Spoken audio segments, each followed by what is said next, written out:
Part 1. This is the last day of the life I imagined for myself. I woke up 2 minutes before my alarm went off, like usual. 5:58 and bing. Eyes wide open, ready to greet the day. I've never had a hard time waking up in the morning. Never used the snooze button either, not once in my life. Sobriety helps. I don't drink. Discipline helps, too. I was born with spades of discipline. I'm practically overflowing with it, which is why I think I've never had that much trouble with anything in my life. Not motherhood, nor marriage, nor building a business, nor serving him. All of it appeared to me as a series of tasks to be accomplished each day, at the right time, in the correct chronological order. I know it's not that easy for other people, but it really is for me. That's why all those strangers like me so much. That, and the money. The money definitely helped too. It was winter time. January. A cold front had just blown through the pass. By my bedroom window, the radiator was puffing hot air. The sky outside was deep as death black, and would be for another few hours. Our farm was nestled in the rolling deserts between two mountain ranges in Idaho, which meant we didn't see the sun until 9 or so in the winter months. We were located 5 miles down a long, winding gravel country road. Not even airplanes flew overhead. In the darkness, I listened to the distant mooing of Sassafras, our beloved dairy cow. I could tell by the pitch and register of her moans that my husband, Caleb, was milking her. Right on time. The man was good. My husband was not disciplined before he met me. He was the youngest of 5 boys, the runt of the litter in an American dynasty. His father was the latest senator in a long line of U.S. senators currently barreling through a presidential bid, 3rd time's the charm. His mother was a homemaker who had spent most of her life drowning in Chardonnay. Together, through a near-fatal combination of paternal neglect and maternal sympathy, they had raised Caleb to be soft and spoiled and sweet. But the only thing more valuable than a person with God-given traits is a person who's willing to learn, and my husband, that man, had been willing to learn. And who was I? A flawless Christian woman. The manic pixie American dream girl of this nation's deepest, darkest fantasies. Mother every woman wanted to be, and the wife every man wanted to come home to. Like a nun in a porno. It didn't make sense, but also, by God, it worked. My name is Natalie Heller Mills, and I was perfect at being alive. In the silences between sassafras near human groans of pleasure, sometimes I joked online that my husband had a bovine mistress. Ha ha! I could just hear the distant chicken coop chatter, that meditative bok-bok-bok-bok that served as the white noise machine of our farm. I loved our chickens. They were as domesticated as dogs, as harmless as toddlers. Sometimes I went out to the coop just to sit with them. I liked to stroke their silky necks, let them peck softly at the feed in my cupped palms. We'd be killing them soon. In the darkness, my mouth watered. I'd been yearning lately for fresh bone broth. Once you've made it from scratch, the store-bought kind tastes rancid. Through the open crack of my bedroom door, there was a spilling of little boy laughter. The children were down the hall having breakfast. I closed my eyes, felt the rhythms of my house like a heartbeat. Nanny Louise, a godsend for our family, was at the stove, making pancakes. Producer Shannon, my right arm, was by the kitchen sink, getting the video equipment prepared for a long day of work. Stetson and Samuel, my darling young men, were sitting at the table, shoving and pulling one another in equally groggy measure. Clementine, my eldest, the girl who made me a mother, was at the head of the table, ignoring her brothers, reading a book.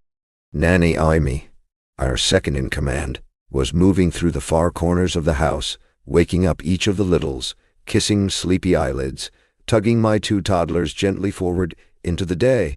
She would bring one to the kitchen, hand her over to Nanny Louise, and go back to get the other. I closed my eyes and whispered my daily thanks to the Lord for everything he had provided me. Thank you, Father, for Caleb. Thank you for the inheritance. Thank you for Clementine, Samuel, Stetson, Jessa, Junebug, and the little angel we haven't named yet. My hand moved instinctively to my stomach, resting at the height of the curve. I was 32 years old. 6 months pregnant with our sixth child. It had been the easiest pregnancy to date, though all my pregnancies, relatively speaking, had been smooth. I was born to be a mother. I never felt more connected with him than when I was tasked with carrying one of his creations. Do you see what I'm saying? Perfect. Beneath my palm, my baby girl rolled slowly to her side. My little sea creature. I loved her so much. Thank you for watching over the farm animals, Lord, and thank you for helping us pass 5 million on Instagram this week. We're only a few souls away from 1 million on YouTube, Lord. It's through your will, and your will alone, that I have reached so many hearts and minds. It's in your name that I work to spread your truth. A wave of nausea passed over me, and I suffered beneath the shadow. Sometimes it actually made me sick, how perfect my life was, and how good I was at living it. On the bedside table, my phone sputtered awake. I reached over and silenced it, then threw off the sheets and got up. We hadn't always had this much help. For the first few years, it had been us and the kids and the farm. When I became pregnant with my fourth, we hired Nanny Louise. When I was pregnant with my fifth, I hired Nanny Amy, and shortly after that, we hired producer Shannon. What we had now, in terms of help, was more than enough for the time being. It allowed me to be present with both my children and my followers in all the ways I wanted to be at all the different points throughout the day. That's the thing about being a mother and a wife and an influencer, all at the same time. It's basically like breastfeeding 3 babies simultaneously. Like seducing 3 lovers at once. Why don't you ever show all the help you have behind the scenes? We love our employees like their family. So we go to great means to protect their privacy as they've requested.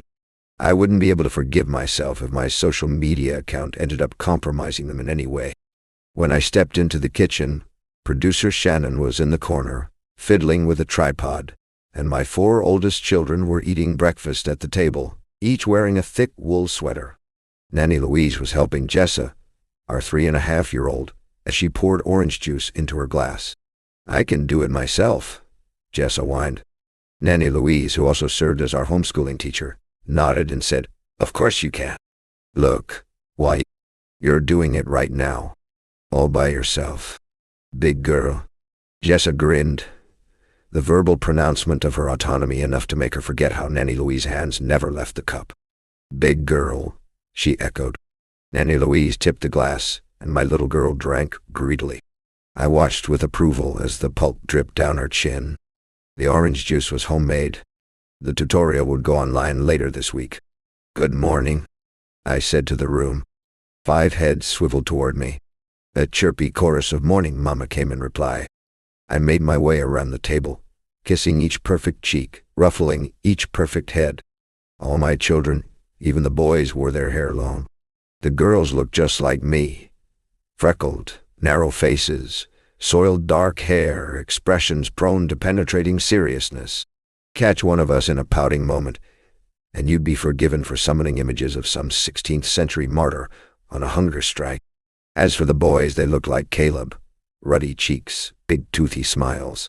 When they were all walking in a group, and they often were, the boys worshipped Caleb. They made me think of a trio of politicians in lockstep, scouring the land in search of babies to kiss. I rarely paid attention to the differences in the children. Both the girls and the boys spoke similarly, laughed similarly. Their clothing was a rainbow of neutrals. The same pile of olive and tan and ochre had been tumbling down our growing family tree for over a decade. It's amazing how long good cotton can last. I walked over to my 2 boys, Stetson and Samuel. Stetson was 8 years old, a full year younger than Samuel. But as of last summer, the boys were the same height, same weight. With their shoulder-length hair and the way they seemed to do everything, run, play, do chores, shovel food into their mouths. In jerky, awkward-limbed unison, they reminded me of a pair of dressage ponies. I rested a hand on either head as they ate their cereal with little boy gusto, felt their skulls move around beneath my palms like possessed bulldozer levers. "What's on the docket for today, boys?" "Need to build a new enclosure for sassafras," Stetson said, mouth full. I said. "Very important. Papa will love the help. Papa said I could use the nail gun." Samuel shoved Stetson. knocking the spoonful of cereal out of Stetson's hand and sending it clattering to the floor. "It's my turn to use the nail gun." "You'll both use the nail gun," I said. "Nanny Louise." She nodded, wiped the pulpy juice from Jess's cheeks and chin, then got up to clean up the mess. People refused to believe my babies were as amenable as they appeared online. "There's no way this is their actual life," the angry women would write. That's what Caleb and I called them. The angry women. To which I would reply, absolutely nothing, of course. A mother's main task is to protect her children from the world. There is no need for some hateful witch in Manhattan to see how physical Samuel got with his brother. And even his sisters sometimes. No need for them to witness Stetson's daily tantrum over arithmetic. I loved that boy. But he had not been gifted with a standard helping of brains. If the angry women found out about any of my children's failings, they'd go crazy with bloodthirst. They'd also be devastated.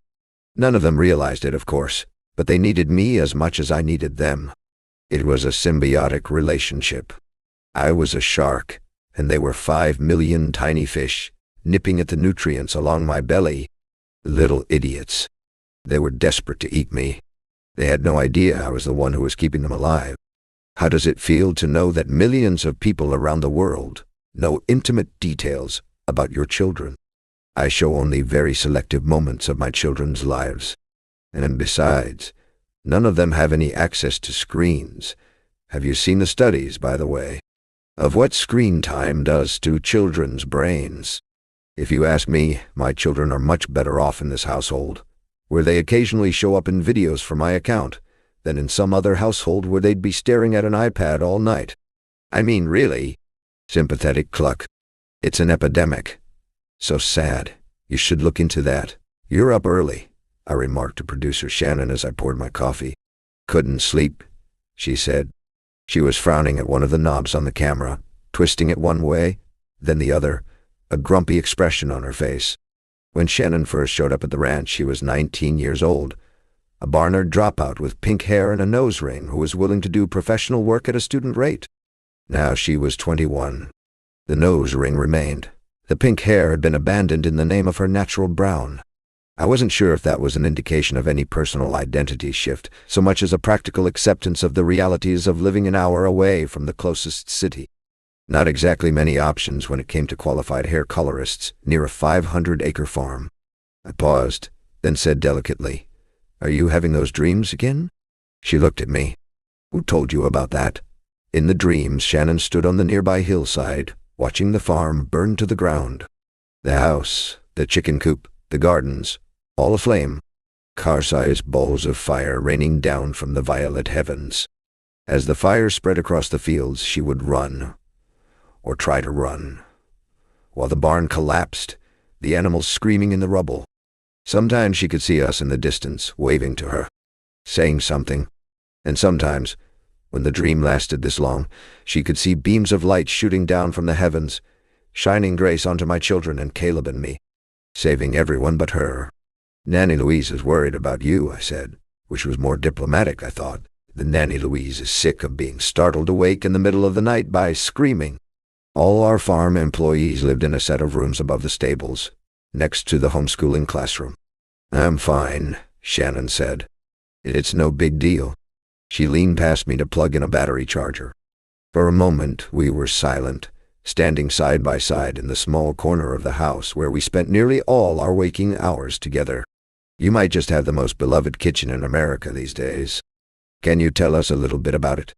"Oh gosh, where do I even start?"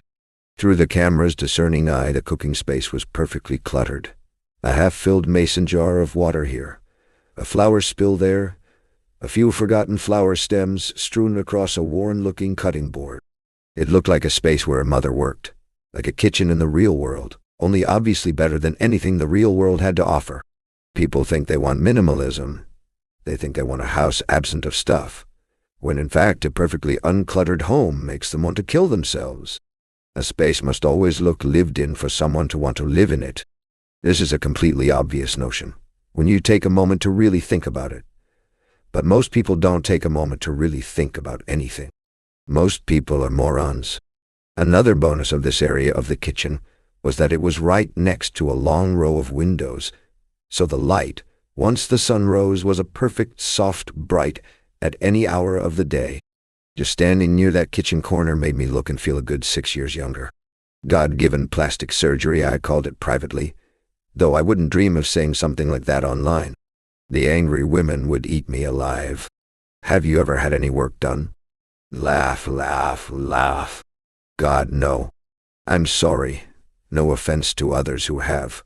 But me, personally, I would never.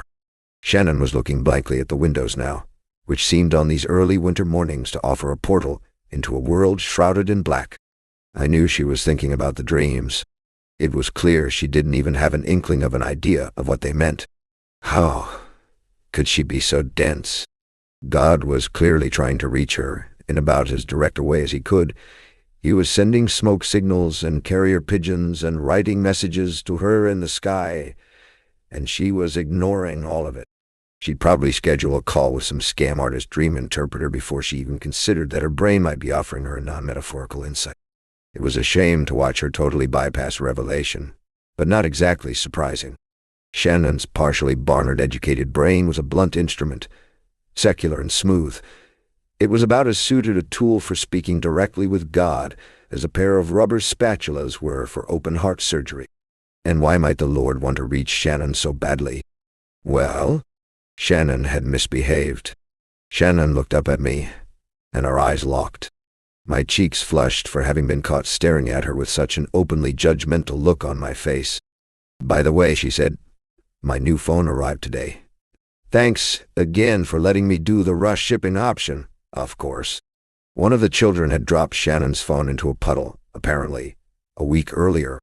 And because I was such a good boss, I'd remedied it immediately, handing her the company card to order a new one along with a little light-hearted joke.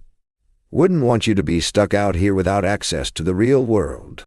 Weren't you going to wear the purple apron today? Ah, I said, and laughed. Whoops, pregnancy brain. I hated that phrase, pregnancy brain, but it was an excellent way to sound relatable. The apron I was wearing was a dark navy. We were using these videos to announce a new shade option for the aprons on our online store.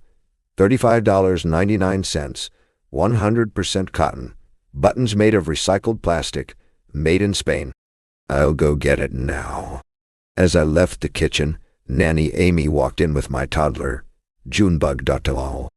Jessa got up from the table, her glass empty now, and trailed whimsically after me like a dandelion puff. She grabbed Junebug's hand as she passed, and soon both nannies were calling plaintively after the little girls as they followed me up the stairs. It's fine, I called over my shoulder. They can come with me. It was a particularly special gift from our Creator, that we had been blessed with 3 girls in a row. All children were gifts from God, of course, but groups of girls, little jewelry sets of 2 and 3. That was something else altogether. A girl was lovely. A boy was nice. But girls, plural, were rainbows and fluff, personified. Radiant balls of delight. Such community-oriented creatures. With the addition of each new little lady to their little lady tribe, they all seemed to grow a little taller, glow a little brighter. They carried each other like dolls. They braided each other's hair. They picked and preened and poked at one another with motherly obsession. The boys would keep us fed when we were old and feeble, I like to say. But the girls, they would dance around our wheelchairs, toss rose petals over our graves. Plus, I'll admit it, they were easier to train. The boys occasionally resisted or got frustrated or bored, but not the girls. They could perform on film for hours without complaint, just like their mama. Mom. I winced instinctually, then rearranged my expression into softness. Yes, honey. I was standing in front of my bedroom mirror, fixing the new apron, and my eldest daughter, Clementine, was standing in the doorway. She had turned 12 over the summer and promptly stopped calling me Mama a few days after. It made my eye twitch each time I heard her say Mom. I hated the word. It was such an ugly sound, so short and masculine, far much less musical than my preferred alternative. I didn't fight it, though. Clementine was a preteen, which meant she was testing me. The worst thing I could do would be to push back. I watched through the mirror as Clementine crossed the room and sat next to the girls on my bed. What does tradwife mean? Record scratch. Who said that word to you? What? Is it bad? Tradwife Jessa said and giggled. She threw her head back and said it again. Tradwife. It almost seemed possible Clementine might hear the mechanical clicks of my brain as it whirred into warp speed, sorting through 500 possible answers to that question. My eldest daughter was like me, not just in likeness but in disposition too. She held her intelligence like a knife behind her back. Now that she was creeping toward womanhood, I found our similarities a bit unnerving, like watching a clone of myself walk slowly toward me from a faraway point in the distance. What would happen when she arrived? I'm aware this isn't the kind of thing you're meant to feel about your own daughter, but motherhood is its own kind of curation, which is to say, every woman I know lied to me about what it would be like before I became one myself. If your children became influencers someday, would you be proud of them? I just want my kids to be happy. Big, gummy smile. I opted for casual ambivalence. The worst thing you can ever do is let a child know you care. I know that trad is short for traditional. Some people call women like me a traditional wife, for obvious reasons. By some people I meant the angry women. The angry women were the ones who called me a trad wife, who said trad like it was short for something evil, like traditional wasn't a fine word in any sane person's universe. But these women were not sane, nor were they happy, nor were they big believers in personal accountability. Instead of asking themselves why they spent so much of their precious time on Earth scrolling through other people's lives when they could be making their own home-cooked meals, or even offering eye contact to their own children, instead of asking themselves why they spent so much time bathing in their own rancid jealousy when they could be building their own lives into something they were proud of, they were apparently far more interested in drinking a bottle of wine Achna. I suppose I'm assuming that these women were winos, but judging by the number of typos riddled throughout each of their messages, I'd call it an evidence-based assumption. Tradwives were ruining the country by staying married second-er husbands, apparently. Tradwives were destory in America because they actually liked spending time with their children. To which I would comment, in one of the 6 rotating anonymous burner accounts I used online. Oh my goodness, heaven forbid. Before these women called me a tradwife, they had called me a religious zealot, a cult leader, a breeder. Compared to those names, tradwife seemed mild. I don't personally think celebrating traditions is bad, I said. Do you? The 2 littles shook their heads. No, Mama. We love you, Mama. But Clementine just stared at me. So you're saying you are one? I felt suddenly like I was being deposed for a lawsuit. Clementine, why don't you just tell me who told you I was a tradwife? No one, Clementine said. In a flash, she was bored. I was just asking a question. Geez. As she stood up, I faced my reflection again, busying myself with the apron bow. I wasn't smiling anymore. Tell Nanny Louise to look at the weather forecast, I said to Clementine. It might rain today. The children should wear boots. Clementine didn't respond, and by the time I turned back around, she was gone. Nannies. It had to be the nannies. They were constantly leaving their phones on countertops and couch cushions, no matter how many times I told them not to. It was an overwhelming task, protecting your child from the world. Jessa and Junebug were still so young, so impressionable, but Clementine? Practically a woman now. She couldn't be trusted. Do your children enjoy being filmed? Oh, they love it. The plan for this content day was to make a boule with my famous sourdough starter, and to depict a nativity scene on the dough with herbs I'd personally picked from our garden. This was, excuse the pun, my literal bread and butter. Plus, the holiday season always led to a major boom for our online store. Yesteryear Ranch Cherry Cutting Board, $120, made in Brazil. Yesteryear Ranch French Salt Blend, $45, made in France. Yesteryear Ranch patented indoor paint gallons in shades of Homestead, Pioneer, and Cowgirl, $80 per gallon, all made in America. The boule wasn't the main attraction so much as the gateway drug. Baby lavender Jesus in a rosemary manger, 3 wise times sprig men, fa-la and the follow-a, and the followers would click, click, click, until their hearts and their online shopping carts were full. They would beg. They were always begging for more. The herb boule took 4 hours, a standard amount of time which would be clipped and snipped by Shannon into a 30-second time lapse, my fingers spinning dizzily around the screen, packing and kneading, caressing a lump of pale dough. The second half of the day was natural dinner. I was going to make a traditional Sunday roast, or should I say a trad Sunday roast. I planned to write in the caption, with the winky face, "That would really drive the angry women up a wall." All the ingredients would be sourced from our very own farm, except for the beef itself, which technically came from the supermarket on the other side of the mountain pass. At some point in the early afternoon, we realized we were out of fresh eggs, so we decided to make a trip to the chicken coop. The sky and the mountains performed beautifully for us. I walked blissfully over to the coop, Jessa and Junebug clinging to my skirt as we mucked along in the mud, and said hello to our ladies, which is what I called the chickens whenever I was being filmed. The ladies. "Hello, ladies," I sang out. "How are y'all doing today?" Behind me, Shannon tripped on her video cord and swore loudly. "Sorry," she said. "Can you do that part again?" Of course I could. I could do any of it on command, 1,000,000 times over in 1,000,000 variations of sing-song. "Hello, ladies. How are y'all doing today?" "Perfect. Let's move on to a shot of the egg pickup," I say. Someone said from behind, "Is that Marilyn Monroe by the chicken coop?"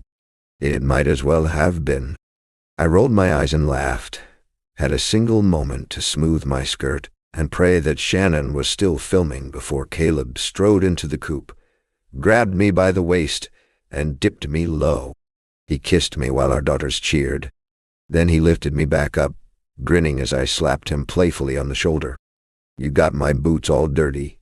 Little dirt never killed anybody." He tipped his cowboy hat to me and winked. I laughed and rolled my eyes again. "We're filming, Caleb." As if he didn't know. "Actually," Shannon said, "we're not." I paused right before Caleb spoke, "So you guys are good. If you want to take a quick break, I can go have some coffee." "Oh," I said, crestfallen. "Okay. Well, we don't actually have to."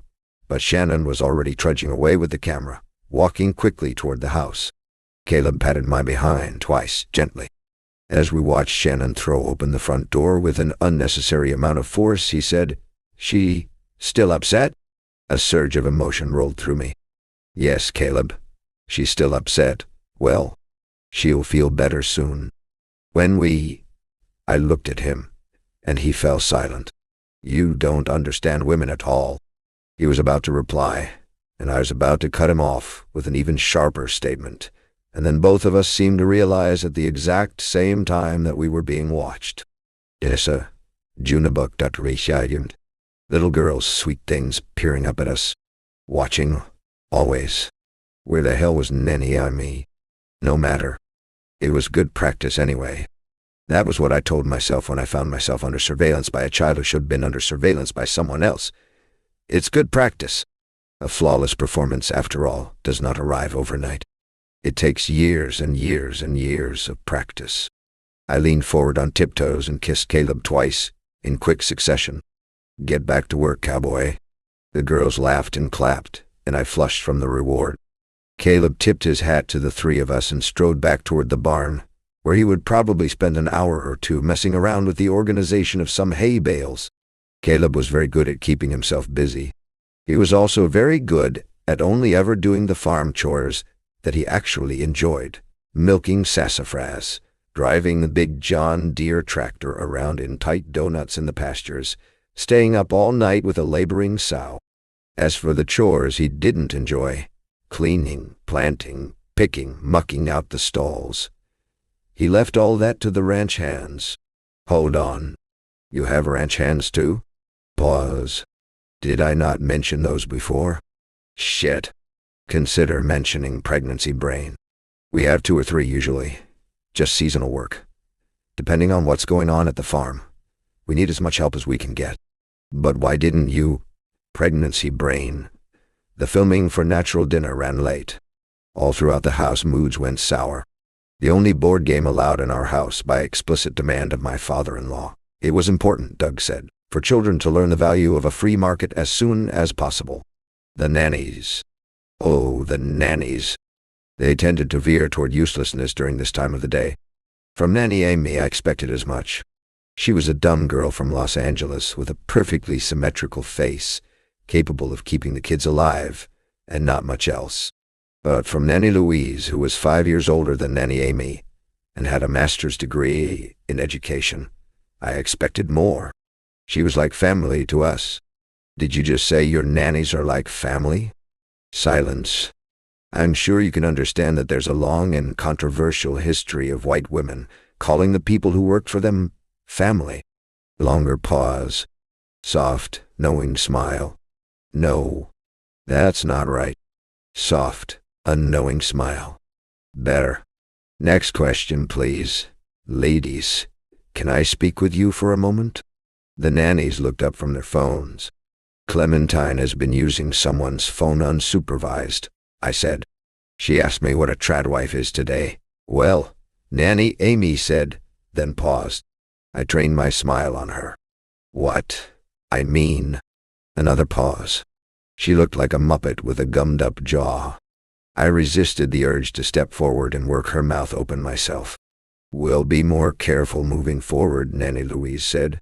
She gave Nanny Amy a sharp look, the visual equivalent of a kick beneath the table, and Nanny Amy nodded. Yep, she said. Won't happen again. I took a deep breath, sighed my anger out. Can you both handle dinner prep tonight? I was thinking about making a little trip to Target. In my periphery, Clementine perked up. Right on cue. It was a rare gift of decadence when I took the girls with me to the super Target 30 minutes away. At the Starbucks inside the store, Clementine ordered a frappuccino with extra whipped cream, and I bit my lip about having so much caffeine and sugar this late in the day. I got Jessa and Junebug each a cake pop and an apple juice, and then a non-fat decaf cappuccino with oat milk for myself. I tried to limit these trips to once a month. Usually Nanny Amy went out to pick up our groceries for us. But it was nice, even for me, to come here occasionally and float along beneath the mind-numbing fluorescence, though I will say it amazed me that so many people came here on a weekly basis. Spending more than 30 minutes at Target made me feel like I was nursing a cavity. As I pushed the cart slowly down the main aisle, the girls trotted forward and behind me in haphazard loops, hopping from distraction to delightful distraction. The jewelry stands, the clothing racks, the shelves of body lotion in colorful packaging, tangerine and persimmon, and bubblegum, pink dottlegum. See how good the little things can feel, girls? See how thrilling a sugar high can be if you choose it consciously, after so many days of careful. Natalie.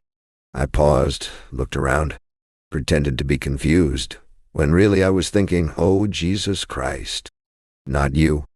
Vanessa and I had gone to high school together. She'd been on the track team too, but had made varsity only her senior year, so we hadn't spent much time together.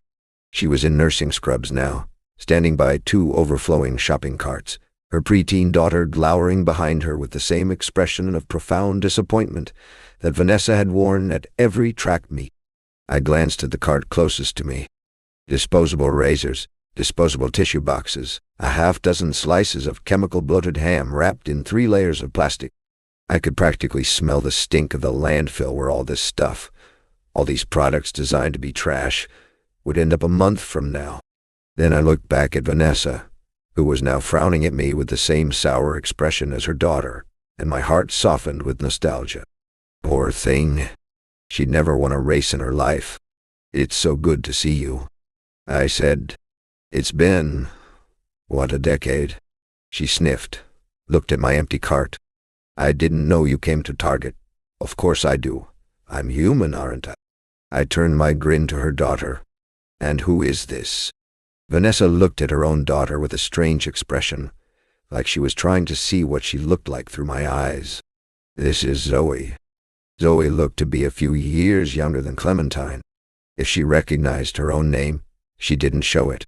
She just stared at me, her expression a springboard of tightened misery.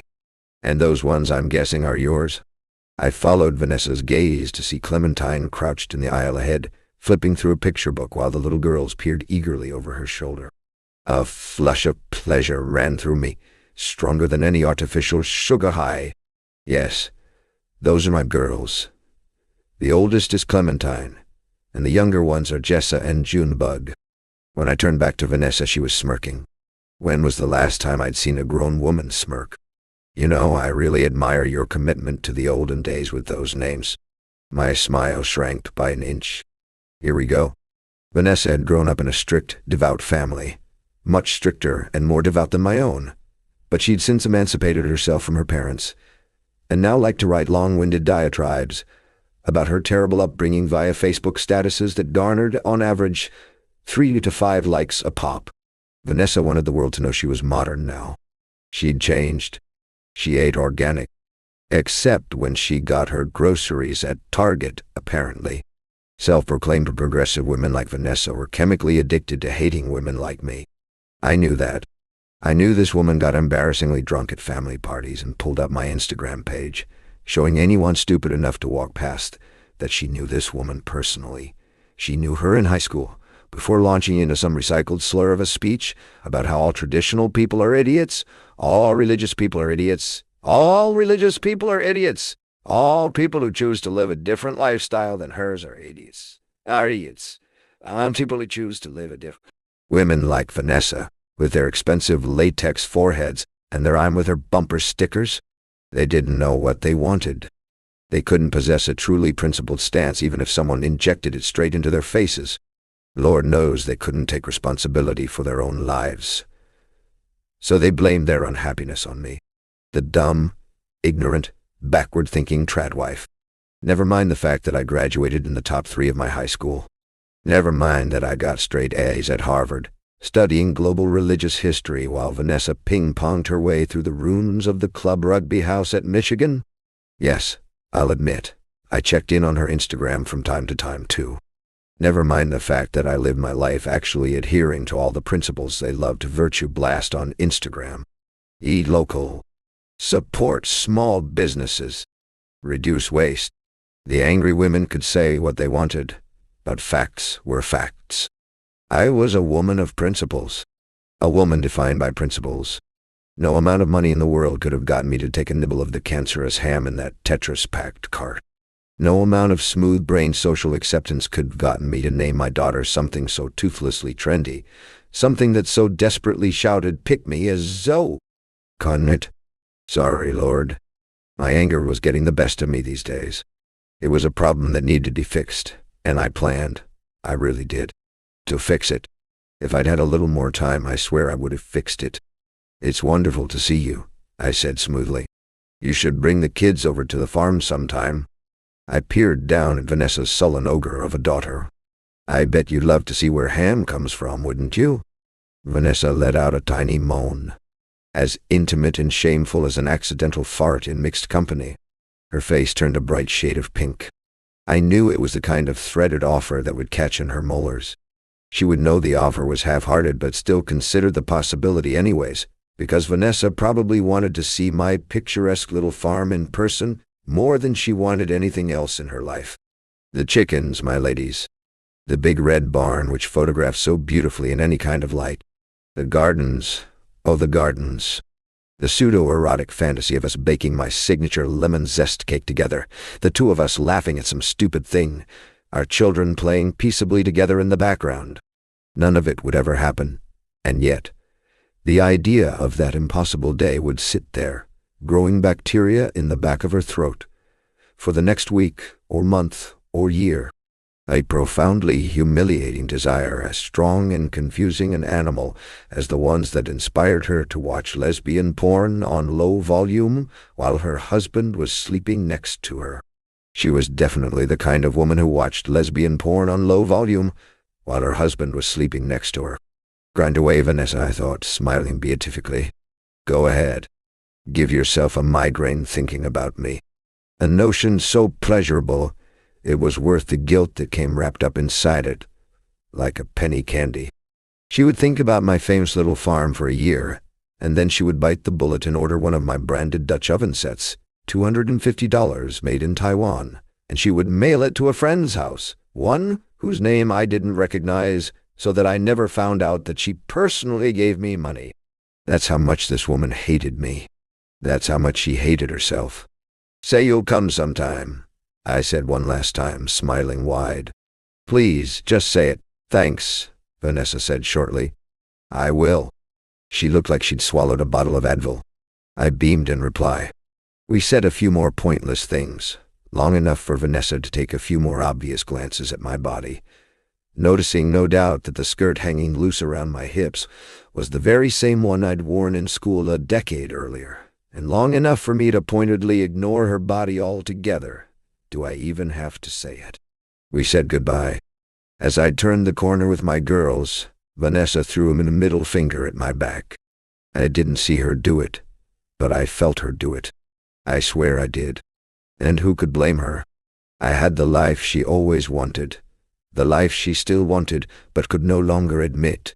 Vanessa was liberated, sure, but I was happy. And it was such a shame, wasn't it? The way some women so willingly compromised every ounce of themselves in the name of building a life for themselves that they didn't enjoy. I passed Vanessa once more at the checkout line and gave a cheerful wave, but she didn't see me. She was bickering with her daughter over something in the cart. By this point, I had regained my composure and felt nothing but pity for her again. What do your friends think of your success online? They're happy for me. Why wouldn't they be? Pity. I pitied her. But also, fuck her. Sorry, Lord, but really fuck her. By the time we reached the car, it was dark out, and I was practically spitting with fury. Vanessa, that bitch, was undoubtedly going to run home to post about me in one of those stupid, snarky online forums. Bet you didn't think someone like Natalie would shop at Target. And then I would have to suffer a whole week of online commentary, and Shannon. The nerve. The absolute, unbelievable nerve of that spoiled, uneducated, morally bankrupt little son of a... Breathe, Natalie. Just breathe. Clementine was in the back, buckling the girls into their car seats. I sat in the driver's seat, staring straight ahead, my hands flexed tightly on the steering wheel. I glanced down at my phone on the console. My temper settled. Yes, that would be nice. I could share the moment myself and take the wind right out of Vanessa's stupid little sails. I picked up the phone and pressed record, right as Clementine was getting into the passenger seat. "Girls," I said, smiling into the lit-up screen, "what did you get at our very special trip to Target today?" Jessa and Junebug squealed in response. "Stuffy, sparkly lotion. What about you, Clementine?" I angled the camera so it featured me, grinning, and Clementine's form in the passenger seat. Clementine had gotten a new shade of nail polish, but she didn't reply. She was facing away from me. "Clementine, what did you get it?" "Stop filming me." I froze. My face flooded with heat. She'd never done that before. Not once. I glanced quickly in the rearview mirror. Jessa was playing with a bracelet on Junebug's wrist, Junebug babbling quietly about the new stuffed animal. I pressed the button to stop recording and set the phone face down in my lap. My hands were shaking. I threw the car into drive and we rolled toward the parking lot exit. "I didn't know you were unhappy being filmed, Clementine," I said as we rolled onto the quiet mountain highway toward home. "I've always told you to tell me if you felt that way, haven't I?" I hadn't. Clementine rested her forehead against the window. "I'm telling you now." "Fair enough," I said. None of the girls were looking at me anymore, and yet for some reason I was smiling. "Stop it," I told myself sharply. "Stop smiling like that." But I couldn't. I didn't. When it comes to consent, do you think children are capable of... Oh, please. Pause. Can I finish my question? Longer pause. Yes, of course. When it comes to consent and the use of children's likenesses on public social media accounts, actually, I need to take a quick break to use the restroom. Would that be all right? Later that night, Caleb walked into our bedroom and said, "I spoke to my dad again today." "Oh?" I was reading my emails, mass deleting spam messages, while the nannies got the children ready for bed. At that moment, a new email pinged my inbox. It was from Shannon. The subject line read, "Formal resignation." I paused, stared at the subject line for a few moments. Then I clicked on it. Natalie, I'm writing to let you know that I won't be working for you any longer. Between what happened over the summer and all the nightmares, it's clear that this job isn't good for my mental health any longer. I've got a bus ticket for later tonight. I don't need a ride. Nanny Amy is going to drive me to the station. For what it's worth, I don't think you're a bad person. I think you're just confused. Please tell the kids I love them. In an P.S. I'm sorry for screwing up your content calendar. Natalie? Hello, anyone there? Sorry, I said. I need to look at something quickly. Give me 1 sec. I read the email a second time, then a third. Then I looked at Caleb. What were you saying? Is everything okay? I laughed a bit too brightly. Just silly publicity emails. Now, please, I'm all ears. Tell me about your father. Well, he said. He paused dramatically. Drum roll, please. He thinks that now's the time. I nodded impatiently. I already knew what he was going to say, before remembering this was meant to be the grand reveal. Play along, Natalie. Say your lines. Now's the time for what, darling? I knew exactly what was coming. In fact, I had seen all this coming. My father-in-law's political push for Caleb, Shannon's letter of resignation, had arguably orchestrated it myself. But still, I found myself unaccountably shocked that it was finally happening. Here we go. The dominoes are starting to fall. And yet, how dare she? I suppose it was the tone of the email that got under my skin more than the email itself. Such full maturity, dripping with unearned condescension. Exactly the kind of letter you would expect from a 21-year-old. Exactly the kind of letter I would have expected from Shannon in particular. That lost little lamb. That stupid little bitch. Sorry, Lord. Sorry. Now's the time to run, Caleb said. For office? Oh my gosh. Wow. Caleb's father wasn't just a senator. He was a bona fide political icon. He'd been in office for 4 decades, running uncontested every 6 years. He was a war veteran, a family values traditionalist, the kind of guy people described with abject sincerity as a real-life John Wayne. They weren't wrong. Doug Mills was broad-shouldered and confident, the ultimate patriarch. Nearly every comment he made to another man was accompanied by a hearty clap on the shoulder. He was, if the polling was even remotely accurate, about to become the next president of the United States. He was also my closest ally. What my father-in-law and I both knew, there was no otherwise. There was only this plan, a very delicate one, in which 2 variables, my producer, my husband, were taken care of in one fell swoop. Final question, Mrs. Heller Mills. Would you like to comment on these horrific allegations of assault at Yesteryear Ranch? Unfortunately, I can't comment on an ongoing legal investigation. I would just like to pause here and say, another woman would have cracked years ago. I don't think you're a bad person. A bold thing to say to the wife of the man you've been fucking. That was the word I was looking for. Bold. The whole email was so hair-raisingly bold that it might have caused another, lesser woman to have a complete nervous breakdown, to throw her phone across the room, to hiss at her stupid, useless, can't keep his dick in his pants husband. Look what you've done. Not me.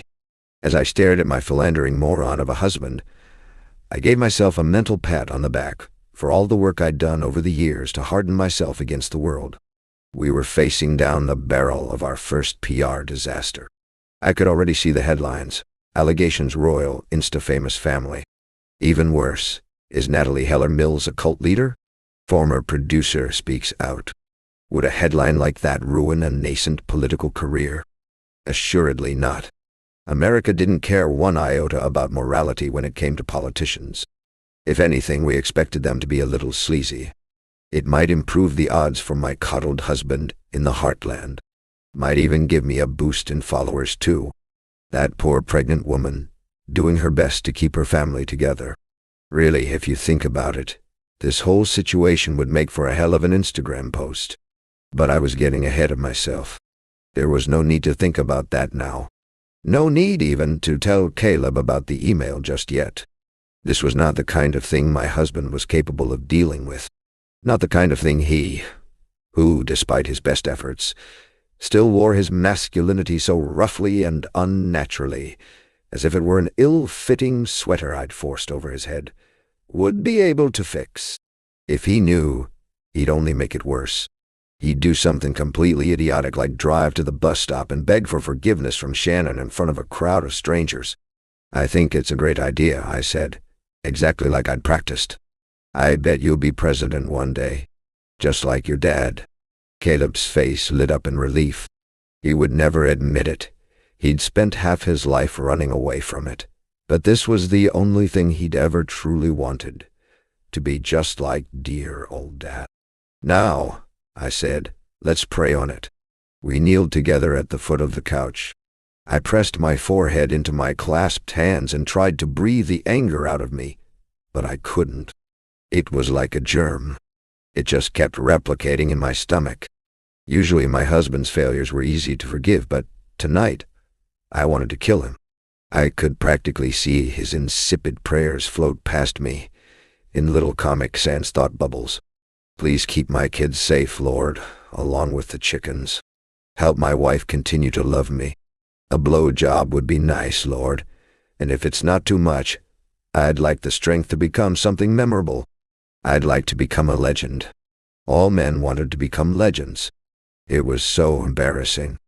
And what I'd want? An easy answer. I wanted more of what I already had. I wanted the whole entire world to see itself through my eyes.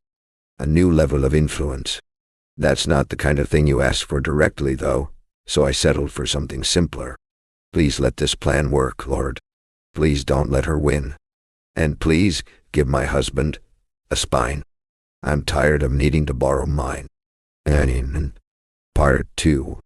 Was it a day, a week, a month? What I know is this. I wake one morning and think, Jesus fucking Christ, it's cold. Then, sorry, Lord. Cussing like some scummy teenager is not the ideal way to start a day. Still, it is cold. Colder than usual. And darker than usual. Calm yourself, Natalie. A little cold never hurt anybody. When my sister and I were little, it was a Christmas Eve tradition for my mother to tell us stories about our ancestors. How they came to America through Ellis Island, then crossed the West on horse and buggy, laying stake to the most fertile land they could find. The days of yesteryear were not for the faint of heart, my mother would drone on, a distant, romantic look in her eye. Think how brave your great-great-grandparents had to be. Imagine facing down Indians with arrows, defending your cattle from wolves, catching fish straight from the stream, drinking milk straight from the udder. Imagine girls trying to stay alive through the coldest, longest, darkest winters you can imagine, without even the dream of electricity to keep you warm. I'd started doing that with my own children, too, talking about the olden days as if they were something I could speak to, when the truth was I'd never been truly cold a day in my life. Until now. The power's definitely out. Why isn't the generator kicking on? Relax. But I can't. My thoughts are flowing quickly. I'm wide awake from the cold, making a quick mental list of the handymen we could call to fix the power, of whom I could possibly blame for this mishap. I should investigate the warranty on the generator. It's only 5 years old. And then finally I remind myself again to stop. Natalie, breathe. This is not the right time in the day to be thinking about chores. It's the time of day to ground my thoughts in spiritual gratitude, to center myself before the blessed chaos of another day. I give a little shiver shake of my head, try to start again. Thank you, Father, for Caleb. Thank you for the inheritance. Thank you for Clementine Samuel Stetson. I reach for our comforter to pull it tighter around me. Then I freeze. This is not my comforter. My fingers are not clutching the flannel linen hybrid duvet I bought the previous summer. Instead, I'm shivering beneath a stiff, thin quilt. Cautiously, I pull a hand out from under the covers and run my fingers across the surface, feeling what appear to be the thick tracings of hand-knitted designs. The first snake of fear slithers through me. "Caleb," I whisper. No response. If my body's clock is correct, and it always has been, every single day of my life, then it's near exactly 6 in the morning.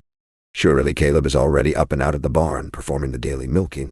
Surely this unrecognizable quilt is just some rag from the linen closet that the cleaner chose to use until our normal duvet was clean. So why hasn't my alarm gone off yet? Panic seizes me. I lurch for the bedside table, where I leave my phone to charge each night. My hands slap air instead of smooth walnut. I fall out of the bed and onto the floor, knees cracking painfully against the hardwood. I cry out in the darkness, then clap a hand over my mouth, suddenly terrified of making a noise. Fuck. Got it. Fuck. No. This time I don't pause to apologize to the Lord. There's no time to apologize. Slick knife thoughts are running through my brain, each one making me gasp a little in the refrigerated quiet. I've been abducted. Kidnapped. Someone must be here with me. Someone is going to kill me. I'm too young to die. Too beautiful to die. It's always the young, beautiful ones who die. Right as I'm about to pass out from fright, I hear something familiar, a ripple of children's laughter. I pause, cock my head at the sound. More laughter. Multiple children. Little girls, it sounds like. My girls. Then there's another whisper, an older voice, shushing them sternly. Clementine? Is that you? Then, another bright peal of laughter. A decade's worth of motherhood places that voice at 4 years old, maybe 5. Jessa? Junebug. I move into a sitting position on the floor, stare in the direction of the sound. Slowly my eyes adjust to the darkness. Soon I can see the faint outline of a door. Speak, I tell myself. Say something. Hello? Is anyone there? There's an immediate reply from the other room. Mama, we're having breakfast. A current of queasy relief flows through me. I stand up, ignoring all the sensory information. My feet are screaming upward to my brain. This frigid, knotted, lumpy floor is not your Brazilian imported hardwood. And walk toward the sound, trailing my fingers along the wall until I reach the door and find the doorknob, my doorknob, in the black. I open the door, exposing the dark hallway. This is my doorknob, and that was my quilt, and this is my house. It's cold because there was a storm and the power went out. Things feel different because it's dark and you're afraid, and everything feels different in the dark when you're afraid. I march forward through the hallway, which is dark but not as dark as the bedroom. I move quickly, trusting my instinctual knowledge of this house. I've spent so many evenings awake in the middle of the night in this home, so brain-dead and exhausted from round-the-clock breastfeeding that I might as well have been the actual Walking Dead. I know this house like I know myself. And with each correctly placed step, I become more relieved, and I walk a little faster. What a strange way to wake up, I think with a rising happiness. What a terrible dream. As I make the final steps before the turn into the kitchen, I think about how this would make for a good video later on in the day. Afternoon, y'all. Had the weirdest experience this morning. I'm sure all you hard-working mamas will understand. I turn the corner and step into the warm light of the kitchen and stop short. Ah! This is my home. This is not my home. I'm looking at my kitchen, which is also somehow not my kitchen. The size and layout and decorations are near exactly the same. The same dining table, the same chairs, the same wooden countertops, but the floorboards are wider and uneven, and there are no overhead lights. No light whatsoever, I realize slowly, except for the fireplace. In my house, the kitchen fireplace is non-functional. In this house, the flames pop and crackle in the cold, providing the only light in the room, illuminating the others. Sitting by the fire are my children, who are also not my children. 4 of them. 2 girls, 2 boys, all wearing raggedy-looking clothes that remind me of a pioneer reenactment. The oldest, a dark-eyed girl who looks to be a teenager, hair pinned and plaited. She's like Clementine, but not Clementine. She's also the only one who isn't looking directly at me. She's braiding the little girl's head with perfect, unyielding focus. All these children look like they could be my children. None of them are my actual children. I take one step back, then another. A floorboard creaks beneath my feet. The older girl's eyes snap up and meet mine. I know fear. I have, on more than one occasion in my life, felt it so powerfully as to be crippled by it. A week before I was set to leave home for the first time to go to college, I was born again in my church. Right before the pastor dunked my head into the warm pool water, my knees buckled in fright. There it was, flooding through my body as the priest held me limply up by the armpits. A drowning sense of human inadequacy. A blank terror at what this world would become, if not for the saving grace he offered us. For those 3 seconds before I went underwater, I felt a complete and total clarity of how broken everything was. My life, my family, my country, my planet. We, all of humanity, were alone, weren't we? Was he even coming to save us? Or were we abandoned, stuck on this forsaken rock, spinning dizzily through the black toward nothing? Then I dropped beneath the water, and the fear fell away, and the warmth, the love, came tunneling through. I felt fear again when I was giving birth for the first time. I was 20 years old, in the hospital, and the nurses were offering banal little platitudes I could just barely hear over the sound of my own panicked gasps. "You're so strong, just a few more pushes now. You can do this, Mama." In the instant before my daughter came screaming into the world, I felt, for the second time in my life, a debilitating certainty of the wrongness of the situation. Mama? I thought. Who is Mama? I'm Natalie. My name is Natalie. I was not ready to be a mother. I felt this certainty in the deepest parts of my body, and so it seemed inevitable that he would intervene before this mistake of parenthood developed further. She's going to come out blue. Or maybe he was going to punish me in some other way. Caleb was going to slip and fall and hit his head on the corner of the bed. My mother was going to suffer a fatal car accident on the way to the hospital. A trade must take place for this life to enter the world. As my body slowly halved open like a peach, I realized it was me who was losing my life. Me who would vanish from the world to make room for this new child. I will never be Natalie again. I will only ever be Mama.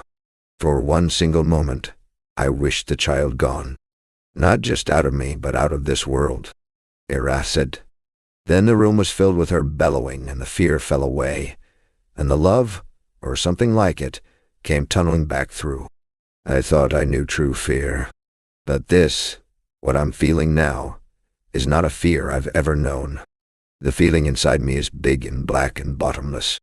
It feels like plummeting into hell. Mama, the younger girl says. She's small and freckle-cheeked, one half of her head braided neatly, the other half long and bedheaded, swinging by her waist. I've never seen her before in my life, and yet she says it again, that sacred call. Mama? She's the one who laughed and then who called for me. I stare at her, nausea roiling my insides. She is of me, and not of me. So close, so similar, and yet the dissonance sends my mind skittering out of control. I think of plastic dolls. I think of aliens and skin suits. I think, oh God, of my own children, taking off their own faces and handing them to strangers to wear like rubber masks. I let out a noise. It sounds like a moan. It feels like a gasp. And I finally think to say, "Who are you?" The children look at one another. "Mama," the young one says again. My voice rises in pitch. "Where am I?" "Oh," a little boy says. 8 years old, maybe 9. He looks like my Samuel, my Stetson, but he's neither. "It's us, of course," the older boy says. He looks to be about 13. "Barn," the oldest girl says. She's looking at me, but her hands are working of their own volition, braiding the younger girl's head with a force that makes my own scalp hurt. The little girl says nothing, just looks at me with big baby eyes while her head is yanked left, then right. "Go to the barn," the oldest girl says impatiently. I stumble across the room to the front door. My hand is wrapped around the doorknob when I see something and freeze. There, carved into the threshold of the front door, are notches and scribbles. Dozens of them. Names and numbers, positioned in a vertical line. A list. No, a record. At the doorknob's height, a series of particularly clear markings. Maeve, 1852. Maeve, 1853. Maeve, 1854. Height measurements. Which can't possibly mean. I follow the line of measurements, gaze traveling uneasily upward. By the first pane of window, Noah, 1853. Then by the second pane, Abel, 1854. And then, at exactly the level of my eyesight, a freshly notched entry. Mama, the carving reads, 1855. No. No. I rip open the door and step out onto the porch, stumbling down the stairs and taking a few steps into the darkness before I stop short. There it is again, a scene I recognize intimately, which slowly disintegrates into the uncanny, like an evil sister of nostalgia. There's the big red barn, and the chicken coop, and the sloping road that disappears over the backside of a hill. There's the world I built for myself, poring over every blueprint, taking years to get it totally right. Except, there are no driveway lights here. No lights above the entrance of the barn either. Everything is bathed in shadows beneath the still black sky. As my eyes adjust to the darkness, I see how the barn looks old and worn and unloved. The roof has a deep bow. The chicken coop is not the $30,000 technological marvel we bought years earlier, with an automatic door that opens and closes at sunrise and sunset to protect the chickens from foxes and mountain lions and bears. Instead, it's a small shed with a thatched overhang. Even the chickens look different in the dim moonlight. Thinner. Less friendly. Hello, ladies. My body is so flooded with cortisol I feel paralyzed. Oh God, help me. Natalie. I spin around. A figure is standing by the barn that is both mine and not mine. He begins to walk toward me, and suddenly the moonlight illuminates his face. It's Caleb. Unlike the children, who look like waxy versions of my own, this is my husband, with the soft face and the plaid shirt and the puppy dog eyes. I step back. He stops walking. The two of us stand there silent, about 10 feet between us. This man's eyes are not my husband's eyes. This man's eyes are black and cold and dead.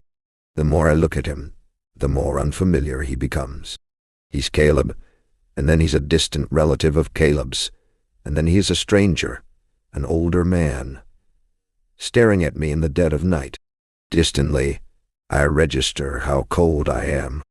I look down at myself, taking the strange nightgown I'm wearing, a floral, cotton thing I've never seen before in my life. Natalie, he says again. I think about running. My legs don't move. Wake up, Natalie. It's time to wake up. What's happening? I say. Where am I? Christ, the man mutters. He rolls his eyes, then throws his hat to the ground, making me jump and sending a small puff of dust into the cold air. You're home, Natalie, he says. Now, for the love of God, get inside before you catch a chill. Who are you? I'm your goddamn husband, he snaps. I'm Caleb. Maybe this is a dream. It's illogical like a dream. It's terrifying like a nightmare. But then if it's happening in my head, why are my knees aching so horribly from the fall out of bed? Why can I feel my lungs heaving in my chest, my terror vibrating through my body like something trapped and desperate to escape? Take me home. Whatever you want, I'll give it to you. I have money. Lots of it. You probably know that, don't you? Is that why you took me here? Do you want money? Natalie, something snaps in me. Stop saying my name. He lets out an aggravated noise and begins to walk toward me again. If you're going to start shouting like that. Finally, my nervous system shifts into drive. I break into a run. As I fly down the road, I feel the whining strain of muscles gone soft, but I don't care. Now is not the time to worry about pulled muscles. Now is not the time to think about anything but flight. I sprint through the darkness, very distantly registering the pain in the soles of my feet as my skin is ripped apart by the gravel. Right as I begin to think ahead, whether the closest neighboring house is 5 miles away or 8, whether it would be smarter to run along the road, looking for a passing car, or to disappear into the woods, I trip and pitch forward and oof. My body skids and rolls. Just scrapes. Get up, Natalie. You can do this. Get up and run. On the other side of my fear. Shoes on gravel, coming closer. I'm gasping and rolling on the ground, trying to find my center of gravity, trying to place my palms flat on the earth so I can push myself back up and keep running. But the night sky is so black it looks like dirt, and the dirt is so black it looks like outer space, and I keep grabbing at air, and the air is filled with dust, and my vision is rolling, and I think to myself, get up, and I'm trying, Lord, I'm trying, but I can't. The footsteps disappear. Silence. I roll over onto my side, gasping, grabbing. Then I see the man standing a few feet away, watching me with a passive, unimpressed expression. Arms folded. Get up, he says, echoing my thoughts. Run, Natalie. Dawdle. Fight. Dot. I turn onto my side and scream. I tell myself to say help, but I'm not sure if I do. The noise of my own voice is too loud in my ears to discern any words. I see in my periphery the man drop to one knee. A fresh current of panic surges through me. He tries to gather me into his arms. I thrash my arms and legs. He leans forward and easily pins my arms down, then maneuvers my wrists, so he's holding both in one grip, his other hand free. In an instant, without any conscious thought, I spit into his face. This shocks him. He stares at me, cheek glistening in the moonlight as I wriggle desperately beneath him. Fuck you, I snarl.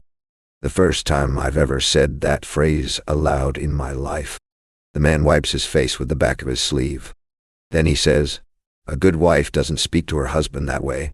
He rears back and slaps me so hard the whole world turns black. I was 17 years old when I left my family for the first time. I was going to college in Boston. Harvard University.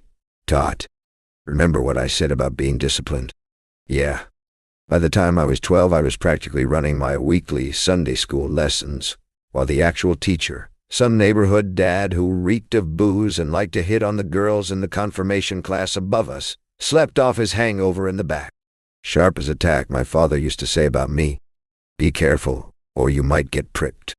And then he would laugh, and laugh, and laugh.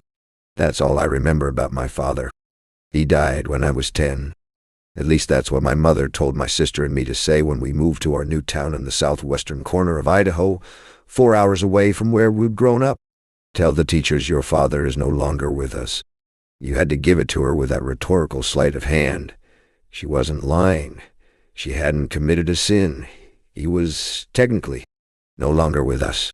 With that phrase, my teachers would come to their own conclusions, and the conclusion would not be that Eliza Heller's husband had fled the state with a woman from his local bowling league. Now the works of the flesh are evident. Sexual immorality, impurity, sensuality. Even at a young age, my mother's logic checked out to me. Daddy's dead. So sad. May he rest in peace, it meant. My father was the kind of man who called a woman smart only when it worked as a beer-soaked punchline for his friends at a party. I'd be lying if I said I missed him, but I did what my mother said, because this was the world I was born into. A world where good Christian women moonlighted as crisis managers for their good Christian men. The rules were laid out at church service and Sunday school and over the dinner table each night. The job of a woman was threefold.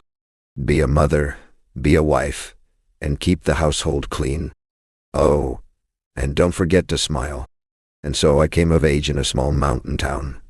No grandparents or cousins to speak of, with a single mother who steadfastly refused the best efforts of other women in church to set her up on dates, since she was technically already married. By day, she was a secretary at a local law firm. By night, she crocheted baby sweaters, socks, and hats for the women in our neighborhood. Since the families in our church popped out 5 to 9 children on average, business was always booming. The bills were always paid on time. My mother's carpal tunnel syndrome flared up monthly, but the pain, she said, was worth it for such a good American childhood. Even so, we were not the kind of household that could afford worldly luxuries like tuition, which is why when the full ride offer came in the mail, there was nothing my mother could say except, "Oh my." It was surprising to my mother that I wouldn't want to go to the honors program at our state university.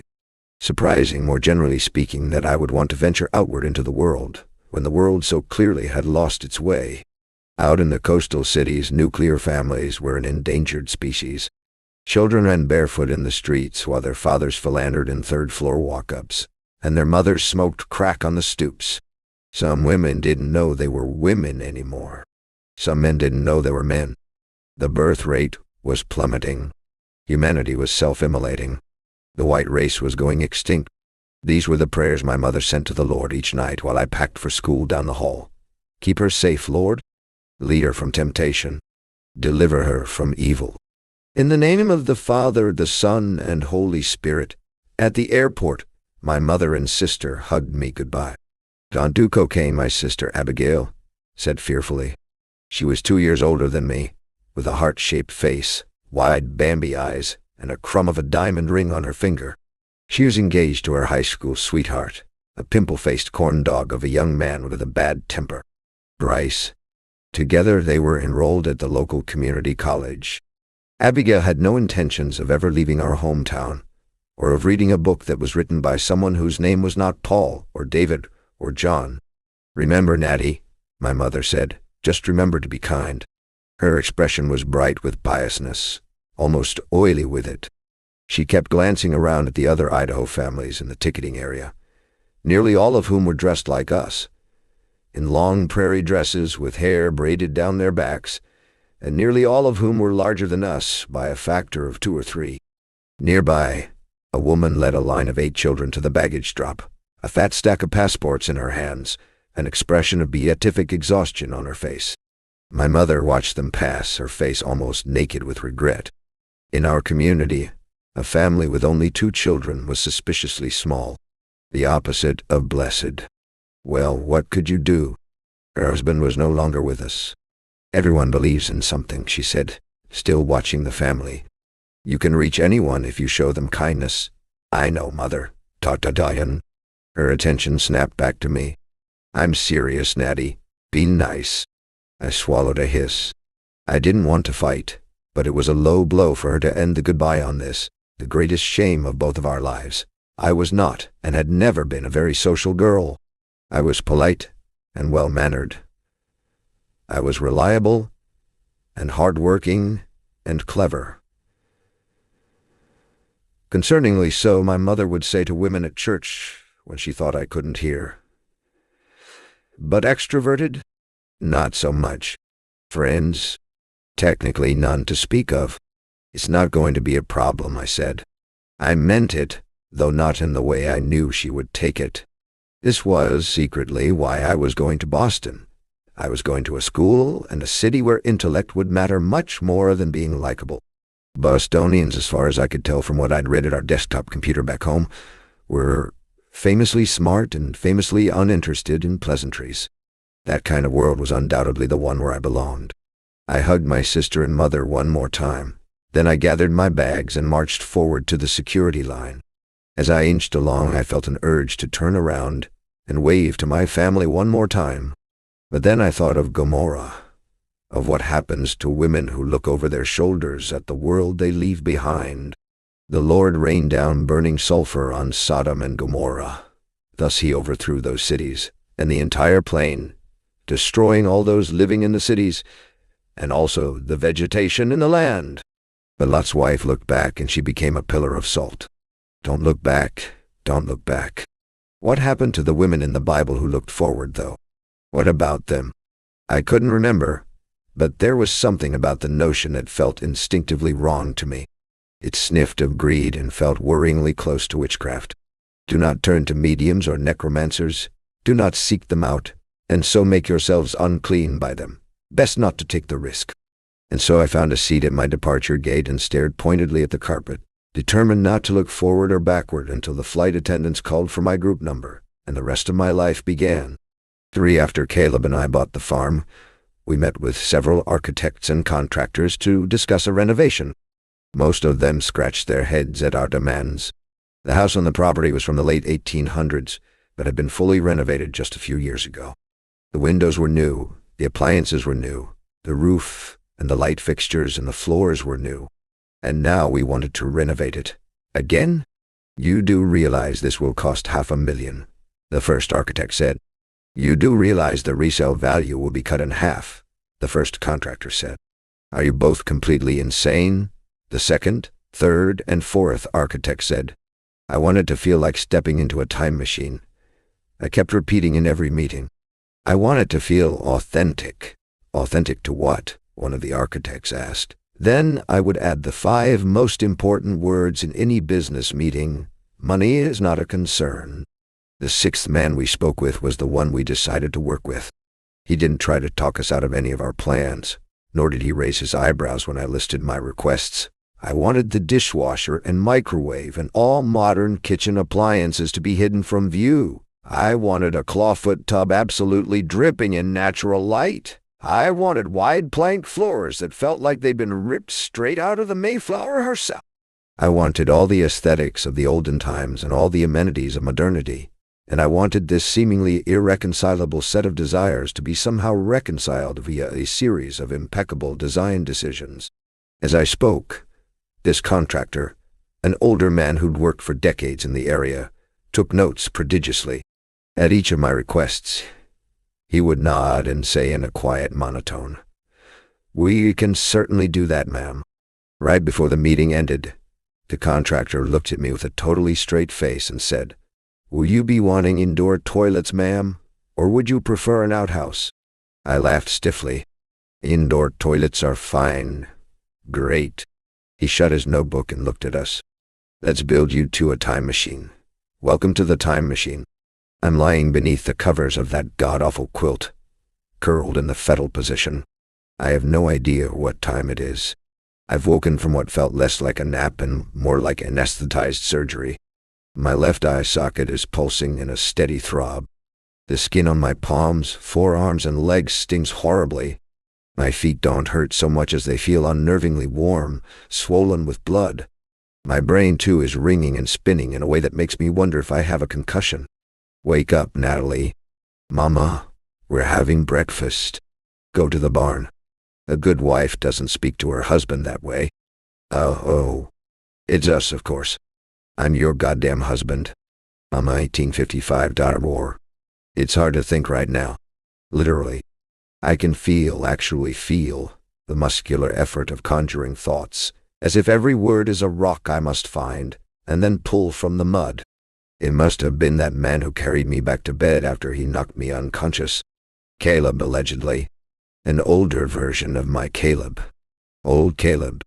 As I lie there on my side, I imagine him carrying me, touching my skin, tucking me into bed, doing God knows whatever else while I was passed out. It makes me want to vomit, except it's unlikely that I'll actually vomit. My stomach is growling and whining. I roll onto my side, wincing as my body lights up in 10 different locations. It's not just the injuries. My body generally feels old and worn out. I pause, blink slowly, consider the parts of my body I can see readily. The backs of my hands, my forearms. It's hard to consider the state of my skin when my body is streaked with grime and dirt. There are no mirrors in this room, no way to see my own reflection, no way to reassure myself that I am, in fact, my actual self. Amazing, the things a person can take for granted. I've never once paused to think about the sheer miracle that is a mirror. I have never once considered there might be a day when I would be desperate to see myself, only to realize I was lacking the necessary tools to do so. I close my eyes, try to cool down my overheating brain. Calm yourself, Natalie. Regroup. Think. My brain weakly oozes little darts of panic in response. "Mama?" I twitch at the sound. Lift my head off the pillow. Ouch! A headache pierces the back of my skull like a surgical needle. There's that little girl standing by the doorway. The same one who called for me earlier. She's wearing one of those strange pilgrim outfits, hair fully braided. My heart squeezes in a sort of heartsick revulsion, the kind I felt in the early days of postpartum with Clementine. That innate instinct to love a child, especially one who looks like you, coupled with the overwhelming desire to kill the needful thing, to bash its head in and run. The girl moves inside the room, her little hand trailing the wall. "It's Maeve, Mama," she says shyly. "It's me." Maeve, I echo groggily, like some demented cave woman. I love that name. It's always been on our list, ever since the very first child. With each of our girls, we considered Maeve, but never found a soul who seemed to fully fit the bill. This little girl, though, is a perfect Maeve. Soft and watchful and sweet. I close my eyes, paw roughly through my thoughts. Mumble, "Where am I again?" "Home," she says immediately. She's staring at the floor now. She looks upset, or maybe disappointed. Like she's playing a game she doesn't want to play. A prickle of dread runs through me. A new thought rises to the surface, spiked with paranoia. She was trained to answer these questions. What day is it? She's been slowly creeping along the wall toward me as we talk, in an incremental shuffle that feels less intentional than instinctual, like she's magnetized by me, like she loves me, like my heart stutters a little bit, like I'm her mother. She kicks softly at the nightstand, flicks her gaze toward me, flicks it away when our eyes meet.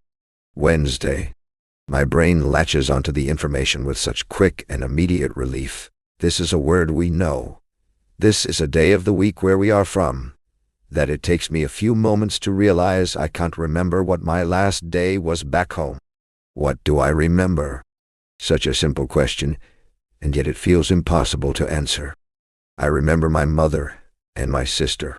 I remember marrying Caleb. I remember giving birth. I remember the email from Shannon. For the record, I don't think you're a bad person. Oh, and that hopeful look on my husband's face when he said, "It's time to run." "You're right, Mama," Maeve says. She's by the bed now. She hesitates, then steps closer, bringing a hand to my swollen face.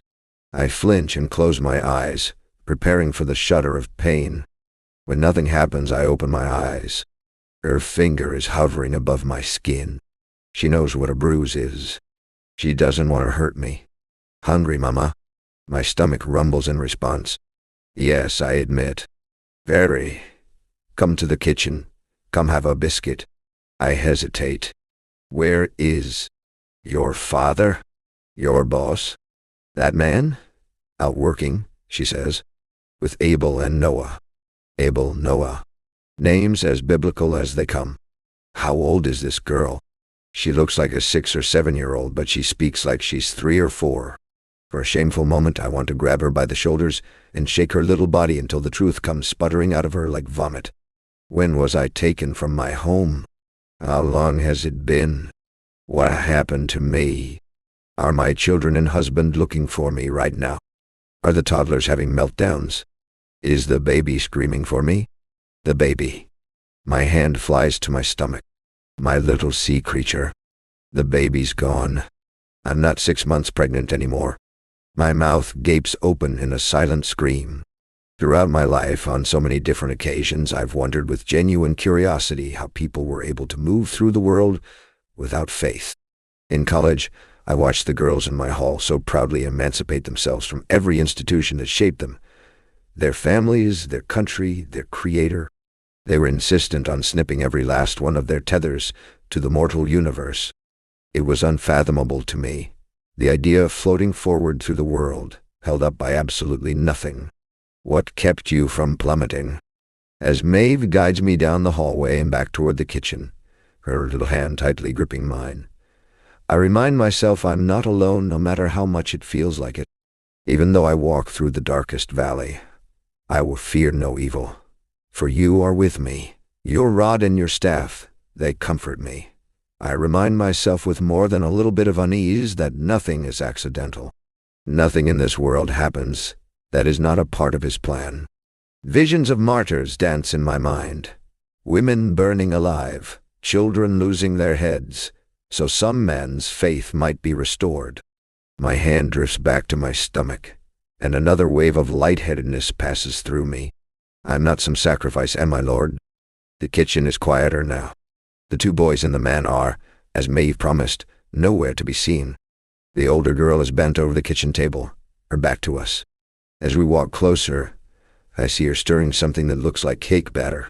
She picks up the bowl and pours it carefully across a wooden grid, filling a dozen or so rectangle molds. And now, the case, turn the mirror, the elbow. The girl is making soap. I've done that before. It was one of the first tutorials I ever shared online, only a week or so after the blessed day my account went viral. That video was sloppy and boring.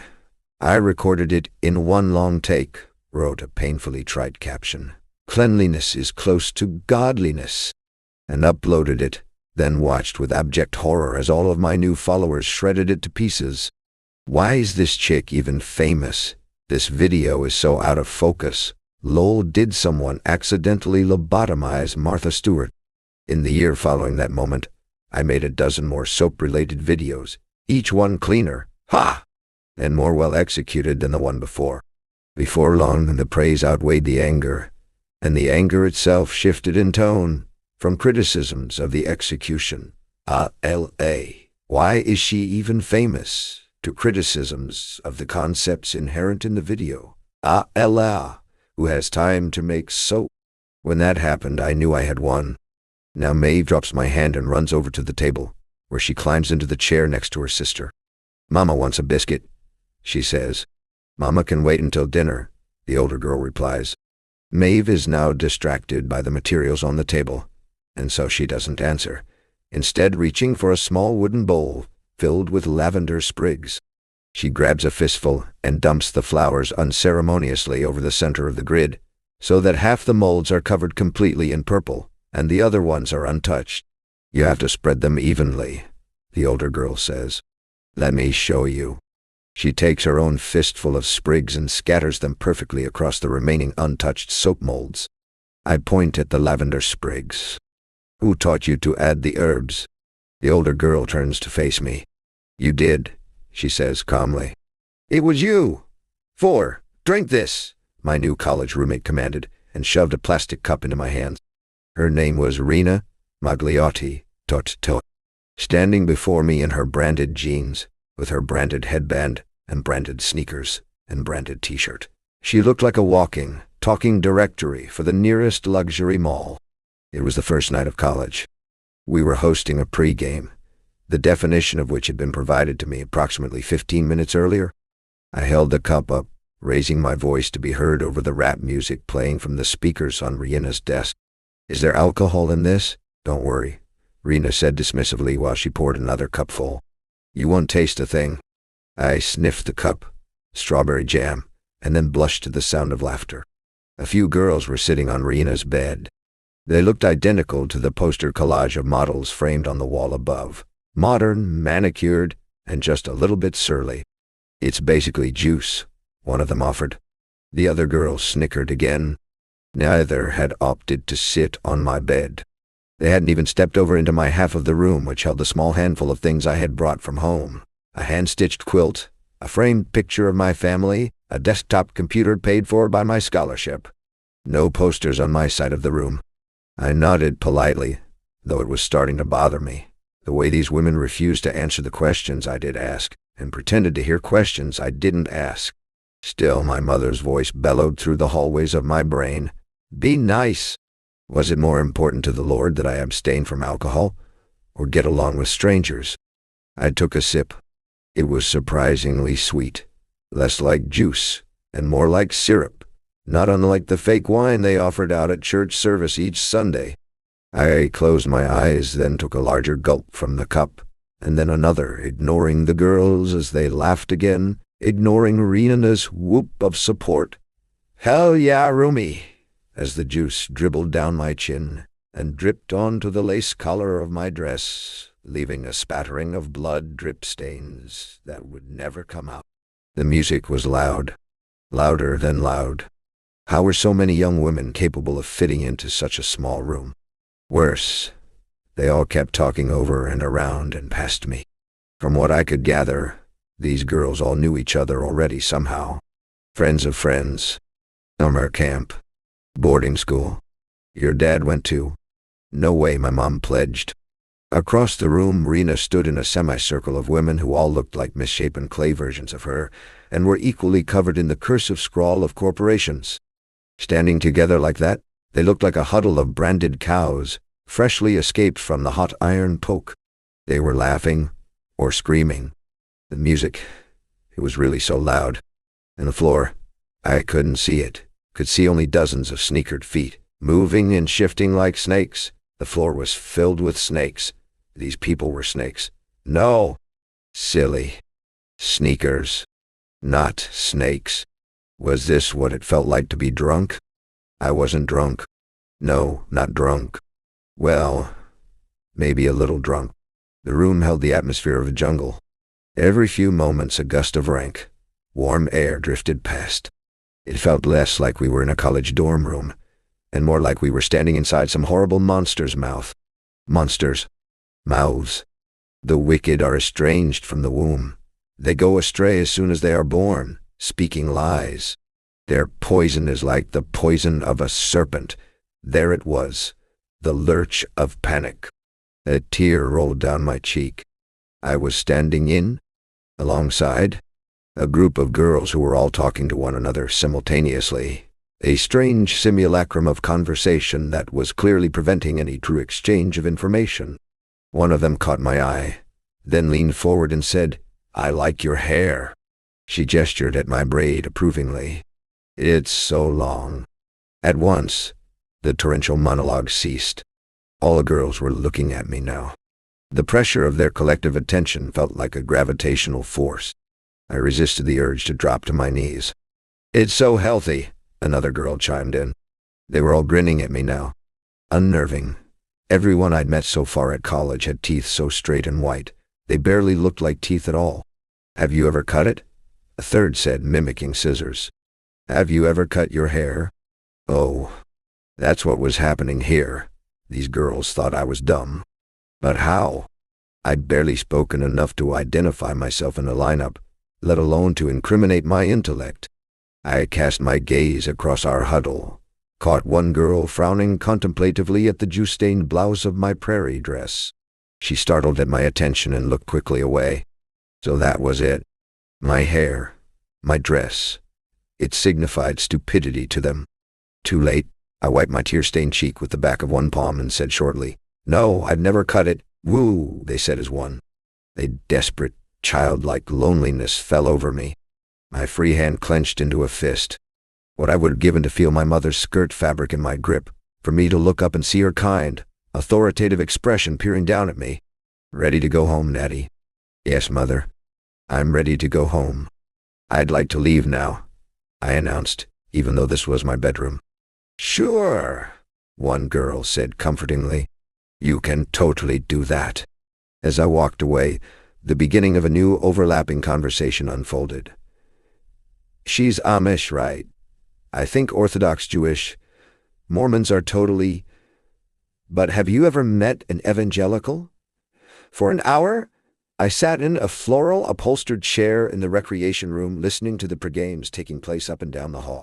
When the last thread of laughter disappeared behind the entrance doors of the dorm building, I got up, walked back to my room, and began to clean up the mess. "This is hell," I thought calmly as I scrubbed at the sticky red stains all over my brand-new computer keyboard. No, this was hell.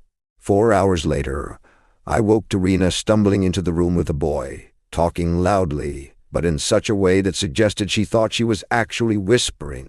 "You're so hot. Here. Quiet.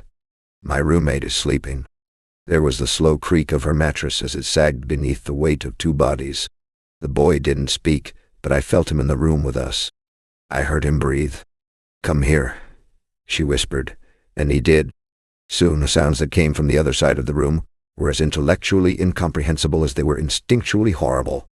Laughter and grunting, rustling of sheets, the sticking of skin against skin, a thick, wet slipping, a terrible mechanical suction, a long, choking, guttural sound, like water moving through a clogged drain.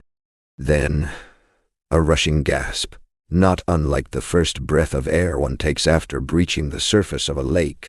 Rhea mumbled, "Didn't like that." "Oh," was the first thing the boy said.